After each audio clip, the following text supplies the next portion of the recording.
जी sir, इथे 2 रस्ते जातात. आता काय करायचं?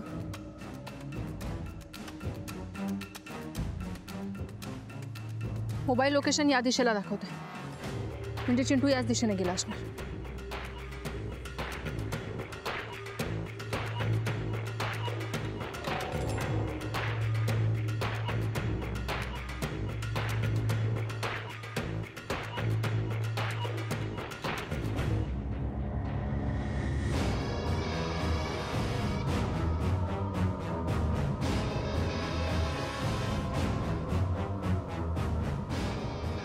जीत सर, जीत सर, हे चिंटूने फेकलेले मणी आहेत. याचा अर्थ चिंटू नक्की या दिशेने गेला असणार. नाही अस्मिता, अगं ह्या दिशेला सुद्धा मणी सापडलेत. हे बघ.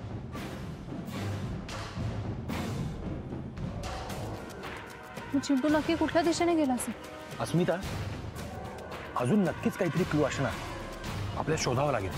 तू इकडे बघ, मी इकडे बघतो. ओके.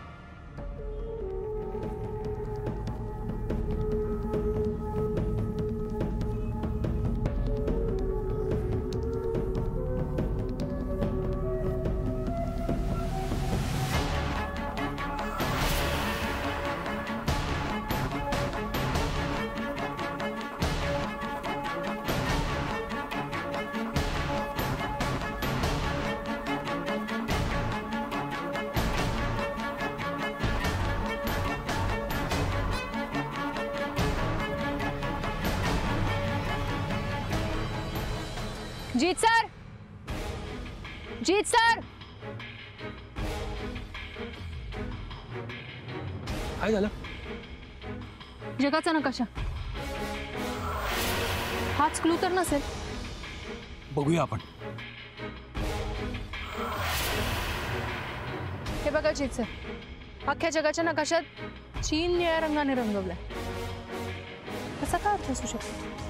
आणि हे बघ, इथे खाली 2 पण लिहिलंय. हो. अस्मिता, मला नाही वाटत यात काही क्लू असेल. चीन आणि 2. चीन 2 2 2 2 2 2 चिंटू. चिंटू. जीत सर, हाच क्लू आहे. चिंटू. वा, यू आर जिनियस अस्मिता. अगं माझ्या लक्षातच आलं नाही. पण किडनॅपर असा क्लू का देईल? कोणीतरी चिंटूला घेऊन असा गेम खेळतोय का? नाही, खरं तर आपल्याला जेव्हा चिंटू सापडेल ना, तेव्हाच काही ते कळेल.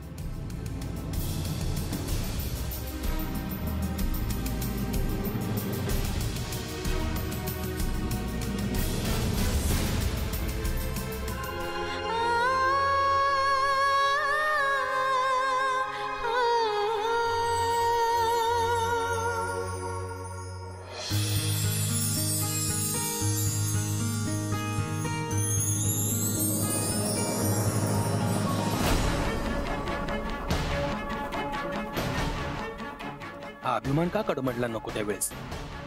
त्याचाही काहीतरी बंदोबस्त करावाच लागेल. ही रेस मी जिंकणार. जीत कुमार म्हणजेच इंद्रजीत आहे हे कोणालाच कधीच कळणार नाही.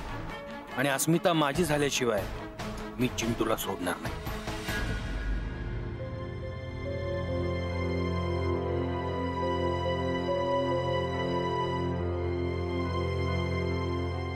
अजून किती वेळ? मला कंटाळा आलाय. जीत सर कधी येणार आहेत? येईल ना तो त्याचं काम झाल्यावर. तुला खायला प्यायला दिलं, खेळणी दिलीत, खेळ ना त्याच्या बरोबर. अजून काय पाहिजे तुला? मला अस्मिता इकडे जायचंय. सीड दादा, बंडू दादा, मनाली ताई, समीर दादा, राकेश दादा, कुठेच सगळे. मला नाही खेळायचा हा खेळ. मला घरी जायचंय.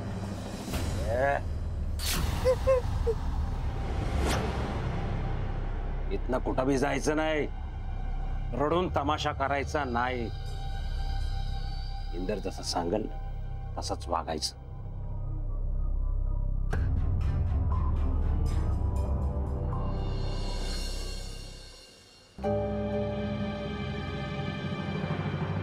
अभि अभि चिंटू कुठे असेल, कसा असेल, आपल्याला त्याला शोधायला शांत हवं. हो अस्मिता, शांत हो. सापडेल चिंटू. अस्मिता, तुला काय वाटतं, तो खरंच खेळ खेळतोय की त्याला कोणीतरी पळवलंय? आणि आतापर्यंत जे काही घडले त्यावरून तरी असंच वाटतं की त्याला कोणीतरी पळवलं. कोणी? मला कन्फर्म नाही सांगता येणार, पण मला असं वाटतंय जो माणूस गेले काही महिने मला त्रास देतोय त्याने चिंटूला पळवलं असणार. कोण तुला त्रास देत आहे? अभि तो कोण आहे मला माहीत नाही, पण गेले 3-4 महिन्यांपासून तो मला वेगवेगळ्या नंबर्सवरून कॉल करून त्रास देतोय, चिठ्ठ्या पाठवतोय. आणि हो, मी त्याला ओळखत नाही, पण तो तुला ओळखतो. तो मला ओळखतो? हो, आणि असं तुला का वाटतं? कारण त्याने मागे एक चिठ्ठी पाठवली होती आणि त्याच्यात असाच आहे मी असं लिहून खोडलं होतं.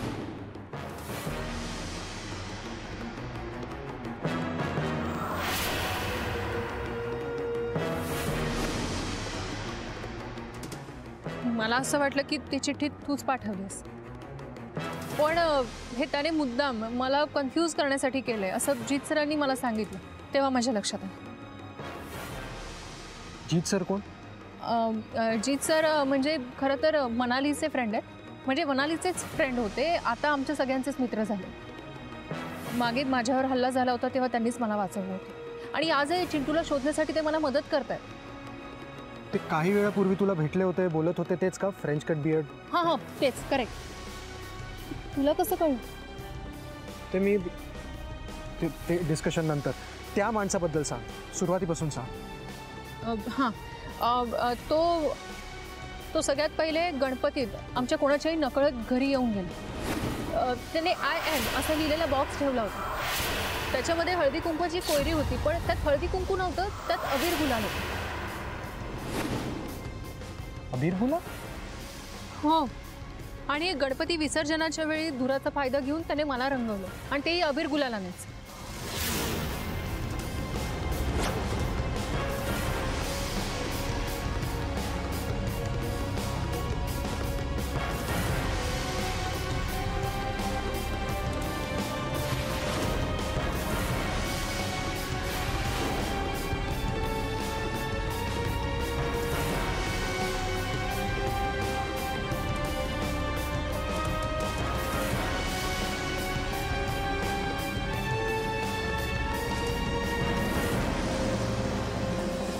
काय झालं अभि?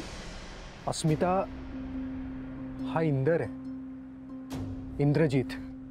कोण इंद्रजीत? इंद्रजीत मुकादम आपल्याच कॉलेजमध्ये होता, म्हणून कदाचित IM इंद्रजीत मुकादम IM. मला कोणी इंद्रजीत मुकादम नाही आठवत आहे. तुला आठवत नाहीये कारण तुझं त्याच्याकडे लक्ष नव्हतं, पण त्याचं तुझ्याकडे पूर्ण लक्ष होतं. माझ्यासारखी त्याची हिंमत नव्हती तुझ्याशी थेट येऊन बोलायची, पण मनातल्या मनात तू त्याला आवडायचीस. ओके, पण त्याचा अबीर गुलालाशी काय संबंध? सांगतो. ती त्याची आवडती फ्रेज होती. तो नेहमी म्हणायचा, बायकांचं हळदी कुंकू तसंच पुरुषांचा अबीर गुलाल. त्यांनी एक नाटक पण लिहिलं होतं ज्यात त्यांनी लीड रोल केला होता. त्याचं नाव पण अबीर गुलालच होतं. तुझं इन्व्हिटेशन त्यांनी माझ्याकडे दिलं होतं. कदाचित त्याला आजही असं वाटतं की तू ते नाटक बघितलंयस आणि तुला ते खूप आवडलंय. अच्छा, आणि म्हणून अबीर गुलालाच्या रेफरन्सने मी त्याला ओळखेन असं त्याला वाटलं असणार. करेक्ट. तू ओळखलं असतंस तर त्यांनी स्ट्रॅटेजी चेंज केली असती. तू ओळखलं नाहीस म्हणून त्यांनी तोच प्लॅन ठेवला.